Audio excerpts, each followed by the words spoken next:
और इस वक्त की बड़ी खबर आपको बता दें, वक्फ कानून को लेकर जो सुप्रीम कोर्ट में से चैलेंज किया गया था उसको लेकर अब फैसला आना शुरू हो चुका है। और अब से थोड़ी देर में ये कुल मिलाकर साफ हो जाएगा कि जो आपत्तियां उठाई गई थी नए वक्फ कानून को लेकर, उसको लेकर सुप्रीम कोर्ट की ओर से क्या कहा जाता है।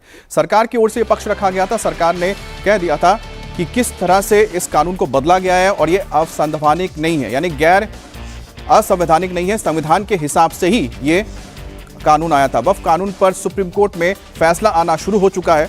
दरअसल इसमें वक्फ बाय यूजर और वक्फ बाय डीड को लेकर जो नियम लाए गए थे उसके ऊपर आपत्ति जताई गई थी।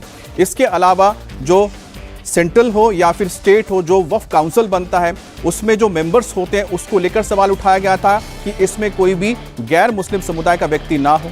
और साथ ही साथ जो भी जमीनी विवाद उठते हैं वक्फ को लेकर या वक्फ के तहत जो भी प्रॉपर्टी आती है उसको लेकर जो विवाद खड़ा होता है उसकी जांच के लिए कलेक्टर को इसमें अपॉइंट किया गया था नए कानून के तहत। और पहले ये वक्फ के ओर से ही तय होता था, वक्फ बोर्ड ही तय करता था कि जो अपील की जा रही है, जो विवाद खड़ा हुआ है या फिर जिसने आरोप लगाया है कि उसकी जमीन ले ली गई है या गलत तरीके से वक्फ की गई है, तो उसका निपटारा वक्फ बोर्ड ही करता था।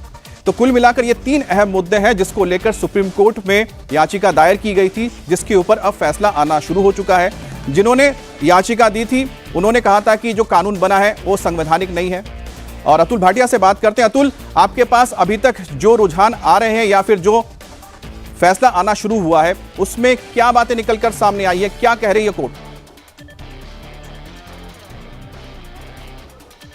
बिल्कुल, देखिए फैसला जो बेंच है वो बैठ चुकी है। फैसला किसी भी समय आ सकता है, हमें थोड़ा सा इंतजार करना होगा और बस फैसला सुनाना शुरू किया है। हमें कुछ क्षणों का इंतजार करना होगा क्योंकि 3 पॉइंट्स हमने पहले बताए थे कि वक्फ बाय यूजर, इसके अलावा जो गैर मुस्लिम जो ये बोर्ड्स होंगे, चाहे वो सेंटर के बोर्ड्स हो चाहे वो राज्यों के बोर्ड हो, उनमें शामिल हो, इसको लेकर पूरा विवाद था। और जो कलेक्टर को पावर्स दी गई थी कि वो किसी भी प्रॉपर्टी को विवादित घोषित कर सकता है, उसको चैलेंज कर सकता है और उसको डी नोटिफाई भी कर सकता है। इसको लेकर तमाम फैसले आने हैं। तो बेंच अभी बैठ चुकी है, बस किसी भी समय पूरा फैसला जो है वो आ सकता है। मैं बस कुछ देर में अपडेट कर रहा हूँ। जी जी।